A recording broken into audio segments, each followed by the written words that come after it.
sumber kehidupan untuk menafkahi anak istri saya. Kemudian tiba-tiba kami diganggu, tata ruangnya menjadi acak-acakan, dirusak.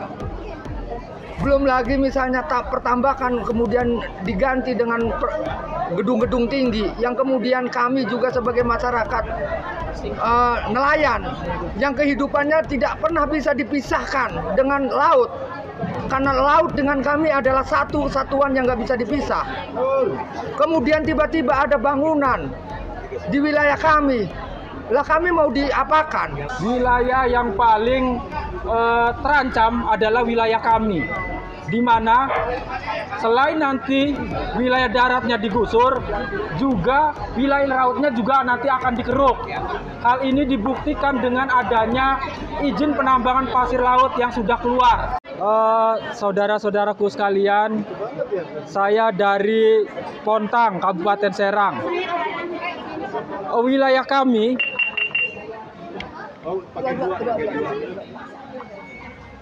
Wilayah kami adalah salah satu wilayah yang nanti akan menjadi plot PIK 1, 2, 3, 4, bahwa isunya itu sampai PIK 9, katanya seperti itu, sampai ke Kecamatan Pontang nanti. Sebetulnya saudara-saudaraku sekalian, wilayah yang paling terancam adalah wilayah kami, di mana selain nanti wilayah daratnya digusur, juga wilayah lautnya juga nanti akan dikeruk. Hal ini dibuktikan dengan adanya izin penambangan pasir laut yang sudah keluar. Karena apa? Karena nanti untuk reklamasi PIK 2 itu akan diambil dari wilayah kami, sehingga derita masyarakat Kabupaten Serang, khususnya pesisir utara Banten, itu akan semakin menganga deritanya. Kita sudah melawan PIK 1 dari tahun 2003, 2004, 2010, 2011, sampai terakhir tahun 2016. Dengan adanya PIK 1 saja dulu dan pembuatan pulau-pulau palsu, rakyat pesisir utara Kabupaten Serang telah menderita sedemikian rupa, di mana banyak lahan tambak yang hilang ratusan hektar. Para nelayan tidak bisa melaut karena areal tangkap nelayan tradisional itu telah dirusak oleh adanya penambangan pasir laut. Lah sekarang ini, saudara-saudara sekalian, ancamannya semakin besar. Kalau dulu PIK 1 cuma Haguan, Agung Sedayu Group, dan Tommy Winata, nah sekarang ditambah lagi dengan Salim Group, Antoni Salim. Dua raksasa ini yang akan mengancam kehidupan masyarakat Kabupaten Serang, khususnya dan umumnya adalah Banten Utara. Maka dari itu, saudara-saudara sekalian, kita harus bersatu. Dari mulai Kapuk Muara sampai ke Tanjung Pontang, kita harus bersatu melawan dan menolak adanya Pantai Indah Kapuk, baik 1, 2, 3, apalagi dijadikan PSN. Ini kan tidak masuk akal. Proyek swasta dijadikan PSN, kan seperti itu.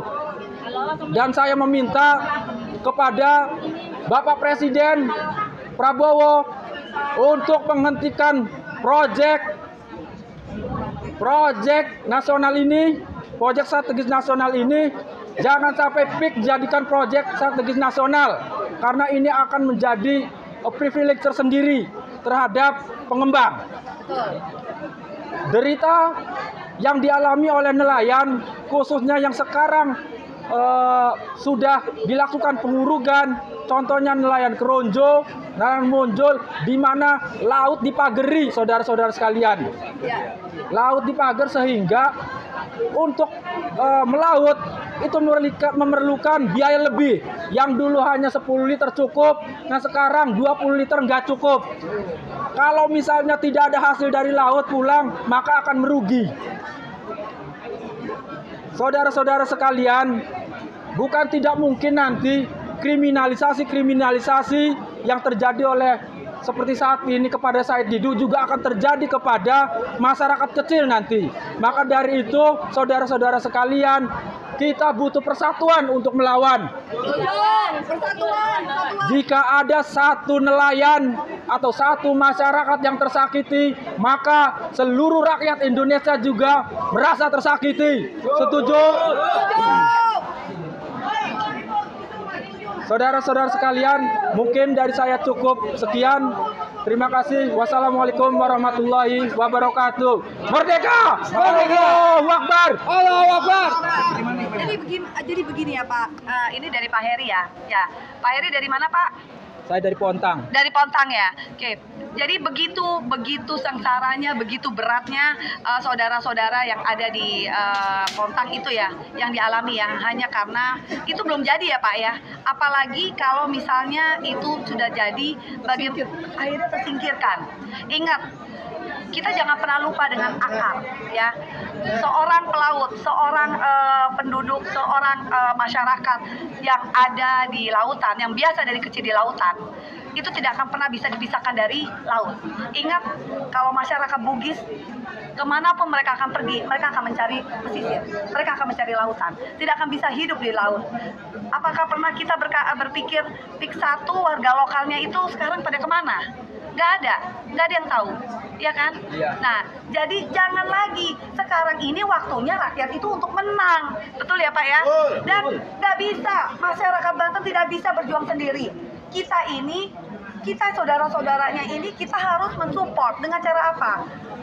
Mengirimkan tim advokasi, kita bersilaturahmi, kita membawa wali, karena mereka juga ingin tahu dampak dari apa yang terjadi di pembangunan itu sangat besar. Seperti mangrove itu udah nggak ada, kemarin kita ke sana ya Pak ya, mangrove itu tidak ada, kemudian akhirnya ikan-ikan kecil kalau nggak salah ya Pak ya. Coba Pak Heri gimana itunya? Ya, terima kasih. Ya, yang jelas kami sebagai penduduk masyarakat Banten Utara mungkin hanya akan menambahi apa yang dinyatakan Pak Heri. Yang jelas kami ini adalah masyarakat, gitu kan. Jadi jangan sekali-kali para pengembang PIK 1, PIK 2 ini menganggap kami adalah peta yang hanya sebatas di atas meja yang kemudian dicurat-carat sembarangan. Kami juga punya undang-undang otonomi daerah, kami juga punya tata ruang tersendiri. Di wilayah kami adalah wilayah tata ruang perikanan dan pertanian, gitu kan. Nah, artinya kalau mereka ini memaksa dengan dalih ini adalah proyek PSN, proyek strategis nasional, kemudian strategis untuk siapa? Faktanya kami sebagai masyarakat tidak ada istilah strategis. Hidupnya nggak strategis. Justru hidup kami adalah merasa terganggu. Ketika kami asik mancing, ketika kami asik cari udang, ketika kami asik mencari sumber kehidupan untuk menafkahi anak istri saya, kemudian tiba-tiba kami diganggu tata ruang yang menjadi acak-acakan, dirusak. Belum lagi misalnya pertambakan kemudian diganti dengan gedung-gedung tinggi yang kemudian kami juga sebagai masyarakat nelayan yang kehidupannya tidak pernah bisa dipisahkan dengan laut, karena laut dengan kami adalah satu satuan yang nggak bisa dipisah. Kemudian tiba-tiba ada bangunan di wilayah kami. Lah kami mau diapakan? Kami juga punya generasi, kami makhluk sosial, kami juga punya hubungan antara kami dengan masyarakat kami dengan masyarakat yang lainnya. Kami juga sebagai masyarakat punya hubungan erat dengan hubungan kami dengan politik, dengan lingkungan, dengan sesuatu yang indah. Itu kan, dengan sifatnya ketuhanan yang kami juga tidak boleh diganggu hubungan kami dengan Tuhan kami yang memerintahkan kami agar supaya menjadi satu kesatuan secara utuh dengan alam, dengan lingkungan. Artinya, jika proyek PIK 1, PIK 2 ini mengganggu lingkungan, itu sama dengan mengganggu kami sebagai masyarakat setempat.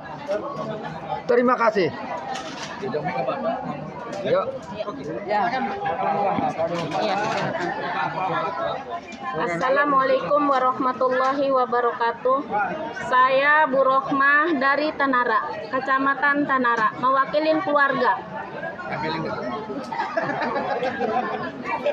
Sekarang ada FIP 2. FIP 2 itu tidak menguntungkan masyarakat, malah merugikan masyarakat. Makanya ada untungnya ada Pasaitidu yang sudah membongkar ini. Jadi semua udah pada memperhatikan kepada kampung saya dan kampung yang lainnya. Karena saya itu orang petani. Kalau seandainya sawahnya digusur, nah saya mau ini kemana? Nyawah kemana?